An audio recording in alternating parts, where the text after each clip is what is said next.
This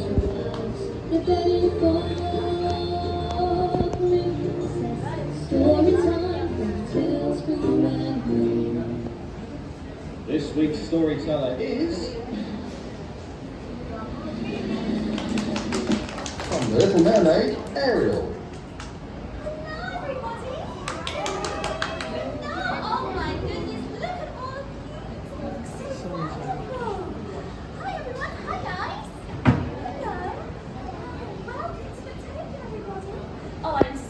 To be here today. Oh, there we go. I'm nice and loud now. There we are.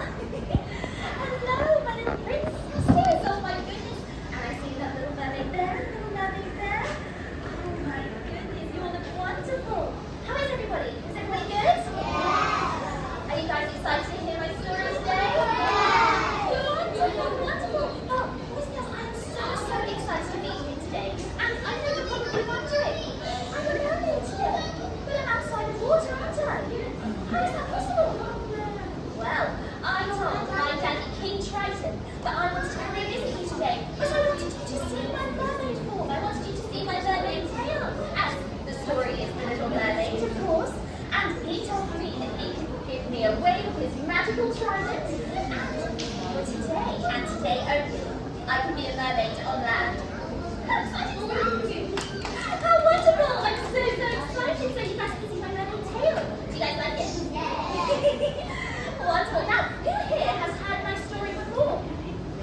Oh, quite a few have my story before. Fantastic. Well, I might need a little bit of help to tell the story throughout today. So, would you guys be up for helping me today? Yeah? Wonderful, wonderful. Now, who here knows my name? Does anybody know my name? Ariel. What's my name? Ariel. That's right. I'm Ariel. It's nice to meet you all. And of course, you guys know my name, but I don't know any of yours. And that's a shame. I want to know everybody's name. So, to save some time, after the count of 3, can you shout out your name as loudly as possible so I can hear it? Can we give that a try? Yes. Alrighty, ready? After the count of 3, shout out your name. Ready? 1, 2, 3. Very good. I had quite a few ladies there, but I think I missed a couple at the back there, so I'm going to have to do it again. But this time, even louder, okay? Don't worry, you're allowed to be loud. You're allowed to be loud. Alright, so let's give it another try. Ready? After the count of 3. 1, 2, 3. Wonderful, wonderful. I think I caught almost everybody's name there, but I still think we can be even louder. I do. I think we can be even louder. And parents, don't you think they can be louder? I'm certain they've been louder before. So we're going to give it one more try, as loud as possible. Alright, are you ready? 1, 2, 3.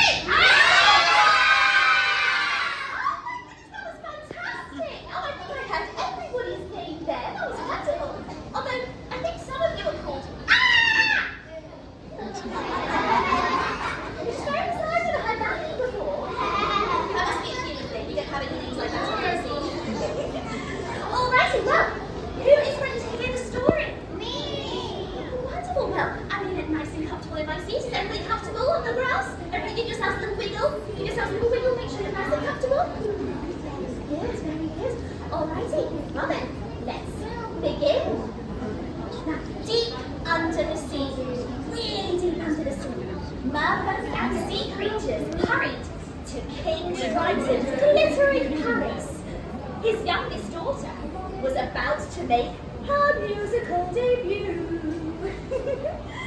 And it was in a very special concert, and nobody wanted to miss it. It was a very prestigious concert. Now, King Triton arrived as everyone gathered in the great hall. With the tap of his baton, the concert composer instructed the orchestra to begin. But when the time came to introduce the Little Mermaid, she wasn't there. Awkward. Does anyone happen to know where I was? Does anybody know where I was? You were outside the palace. Very good, very good. Well, she had completely forgotten about the concert. Oops. And she was miles away, searching for human treasures inside a sunken ship. Her friend Flounder followed her nervously around the ship. He was such a typical guppy, scared everything. But I think he can be brave. Don't you think Flounder can be brave? Yeah. I think so. Suddenly, the little mermaid found something. It was silver and pointy, and she held it up to Flounder and said, "Have you ever seen anything so wonderful in your entire life?" Well, Flounder just said, "Yeah, it's great. Now let's get out of here." I think he's a bit nervous. Now suddenly, a huge mouth of teeth appeared behind them. "A shark! Swim!" Flounder shouted. The two friends swam for their lives as the shark charged after them. No, as the shark leaped forward to take a big bite, the shark got stuck inside of a big anchor. I mean, that was a close one. The flounder went right up to that shark and said, "Take that, you big bully." But then he got scared again, so he swam away as fast as possible.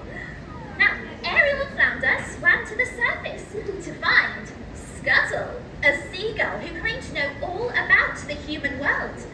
Now, Scuttle examined the silver pointy thing that looked like a mini trident.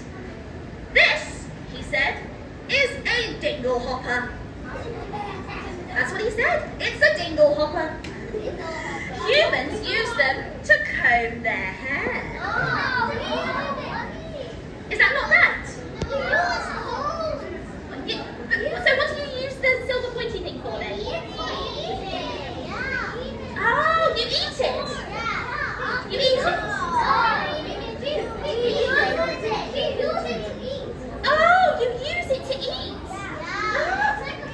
That makes so much more sense. But I mean, it did do a very good job of combing out my hair, not gonna lie. Maybe I should get a hairbrush, that's probably a better option, isn't it? But Scuttle told me it was called a dingle hopper. And of course I didn't know any better, so I just went away with it. But just then, Ariel remembered all about the concert. "Oh, my father's going to kill me," she said. So, in a nearby cave, however, a sea witch used her magic to watch the little mermaid hurry home. She laughed to herself as she thought of a plan to use Ariel to get back at King Triton. Now, do we think this sea witch is a good witch or a bad witch? Well, should we find out? I hope she's a good witch. Fingers crossed. Now, when King Triton learned that Ariel had missed the concert because she had been to the circus, he was furious. Now, he believed that humans are dangerous, and he wanted to protect her. "You are never going to the surface again," he said. That's what he sounds like. He sounds very angry. Now, after Ariel left, King Triton asked Sebastian, the crowd, to keep a close eye on her and make sure that she doesn't get into any trouble.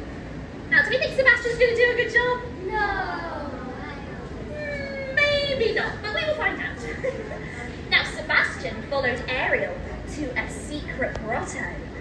When he peeked inside, he was stunned to find that it was filled with so many beautiful human treasures. The little crab was shocked to overhear Ariel tell Flounder how much she wanted to be a part of the human world. Now, Sebastian did try to talk some sense into Ariel, but she didn't want to listen. Honestly, he kept going on like blah, blah, blah, blah, blah. Boring. No, I want to be a part of the human world. Now, before he could stop her, Ariel swam up to the surface again, this time to watch a huge ship sail past. Now, peeking through a hole in the side of the ship, Ariel saw the Prince Eric. He was smiling at his guardian, Sir Grimsby, as he unveiled a statue of him. The little mermaid just couldn't stop gazing at the prince. "Oh, he's very handsome, isn't he?" she said to Scuttle. Suddenly, thunder thunder roared and lightning cracked as a big storm hit. A lightning bolt struck the ship and set it on fire. As the fire burned, the ship was rocked by huge waves. Ariel watched in horror as Eric was thrown overboard and swept into the sea. Now, do you know what I did next? You will be That's right, I dived under the sea and I managed to get Prince Eric.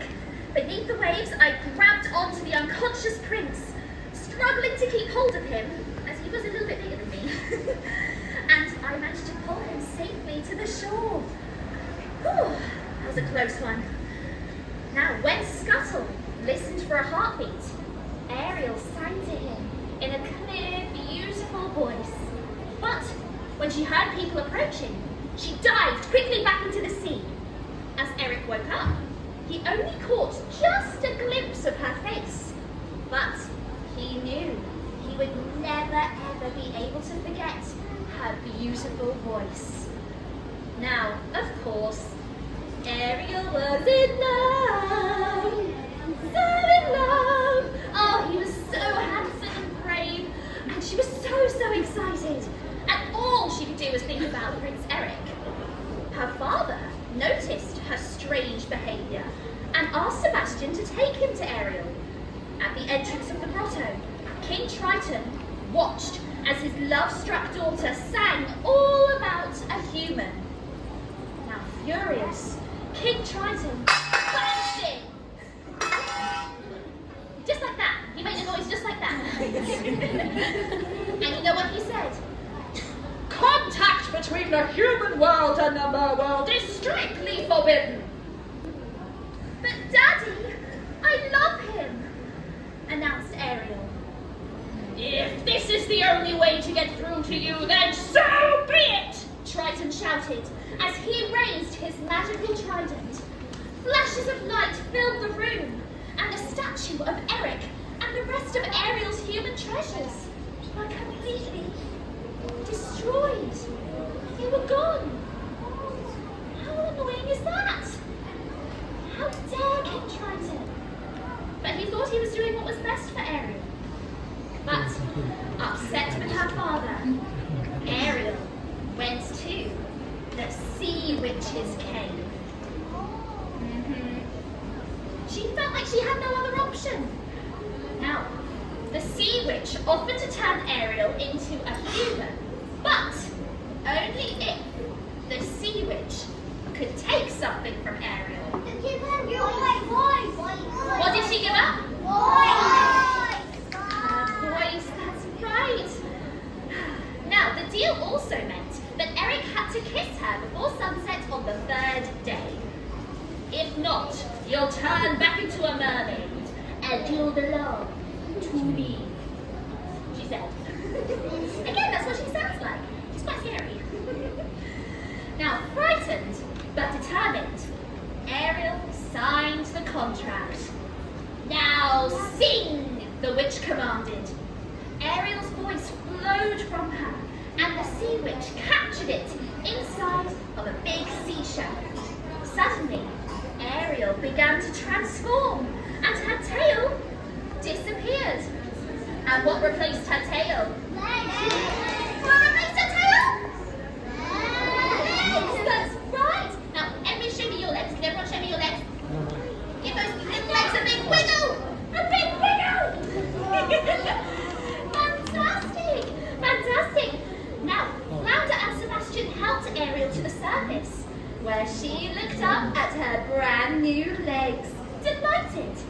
Sebastian, though, was a little bit worried. All about Ariel, but agreed to help her, along with her friends in the human world. Just as Ariel's friends helped dress her in an old ragged sail, the prince and his dog appeared and spotted her. You look familiar, Eric told Ariel. Was she the girl who sang to him? Yes, of course we know that. But when Eric realised that she couldn't talk, he decided that she couldn't be the girl he was looking for. But hopefully that'll change soon, don't you think? I hope so. Now, Eric took Ariel back to his palace, where she was dressed in a beautiful ball gown and invited to dinner. To the prince's surprise, Ariel combed her hair with a fork, just as Scuttle has taught her. Now again, was that the right thing to do? No. Do you think Prince Eric thought I was a bit odd? Yes. Yes, of course. Well, I didn't know any different. Well, the next day, Eric took Ariel on a tour of his kingdom. Now, despite the fun they had, Eric still had not kissed her, and there was only 1 day left. Ooh, we're running out of time. Now, at sunset, the prince took Ariel rowing on a lagoon, gazing at her adoringly. But as he leaned in for a kiss, 2 evil eels sent by the sea witch completely tipped the boat over, and we went splash into the water. Naughty eels. Naughty, naughty eels. Now, realizing though that the prince was close to kissing Ariel, the sea witch came up with a plan. She transformed herself into a beautiful woman and used the magic seashell that held Ariel's voice to enchant the prince under a spell, making him fall in love with her. An evil sea witch. Now, when Ariel woke up the next day, she rushed downstairs to see Eric announce his marriage to the sea witch in disguise. Now, she was absolutely heartbroken and knew that now she had lost her true love, she wouldn't be able to escape the sea witch's clutches. The wedding ship will depart at sunset, Eric announced. Now, once on board the ship, the sea witch gloated. She had managed to trick the prince by using Ariel's beautiful voice. Soon, she would rule the sea.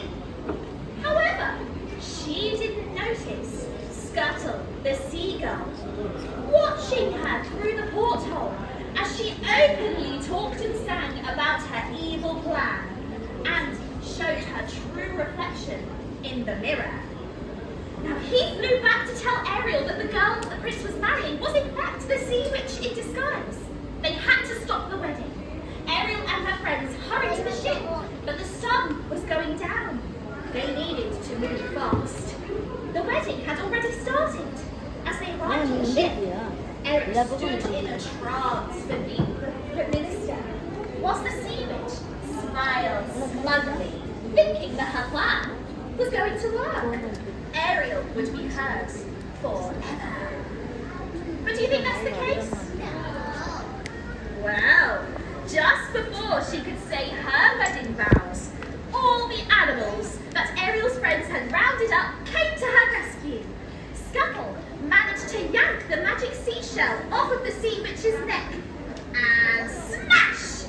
It broke into so many pieces. Ariel's voice flowed back to her, and Eric was released from the sea witch's evil spell. "You're the one!" Eric announced as he heard Ariel's voice. "You're too late!" the sea witch laughed. The sun had set beneath the horizon, and Ariel's legs disappeared. And what replaced her legs? Her mermaid tail had returned. The sea witch returned to her regular form too, and dragged Ariel into the sea. "I'm not going to lose her again," Eric announced as he went after Ariel. Beneath the sea, King Triton appeared. "Let her go," he announced. "She's mine now," the sea witch replied, showing him Ariel's contract. "We made a deal, but I might be willing to make an exchange." To save his beloved daughter, Triton agreed to take Ariel's place. Now he would be the sea witch's servant forever. She took his trident and stirred the waves, creating a huge whirlpool. ocean. She cackled. But the sea witch grew and grew until she towered over the sea. Eric saw a sunken ship rising through the whirlpool and decided to climb on board. Just as the sea witch took aim at him, he steered the jagged bow through her heart, and she disappeared beneath the waves. Her spell was broken, and she was never seen again. King Triton and all the poor unfortunate souls the witch had tricked before were free at last. But as good as that was, Ariel was still a mermaid, and her prince would always be a human. Now, what do we think is going to happen now? Anybody have any ideas? Do you think so? Well, King Triton watched as his daughter gazed longingly at her true love on the shore. With a sigh, he touched his trident to the water and turned the little mermaid into a human, that's right. The king smiled tenderly as he watched Ariel walk out of the sea to be with her one true love.